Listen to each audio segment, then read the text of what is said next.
Welcome to Luca and Miguel. Enjoy the video. You start by mashing 500 g of cooked protein until cohesive. This gives structure and texture. Once done, season with salt, pepper, and a touch of herbs, mix thoroughly so flavor distributes. Next, set up 3 stations, 1/2 cup flour, 1 beaten egg, and 1 cup breadcrumbs.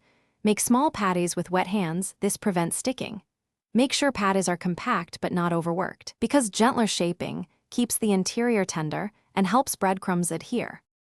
Once patties are formed, dredge each in flour, tap off excess, then dip in beaten egg and press into breadcrumbs. Pressing makes the crust stick.